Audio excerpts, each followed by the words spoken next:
Magandang araw, bagong Pilipinas. Narito ang Police News Express sa oras na ito.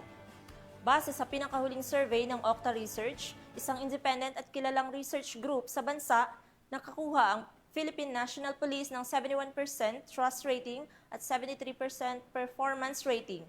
Isinagawa ang survey mula July 12 hanggang July 17 ngayong taon na may kabuuang 1,200 respondents at 3% margin of error. Malaki ang itinaas nito kumpara sa 62% trust at performance ratings na naitala noong Abril ngayong taon. Ayon sa datos ng Okta, 18% ng mga Pilipino ang nagsabing strongly trust ang PNP, habang 54% ang somewhat trust.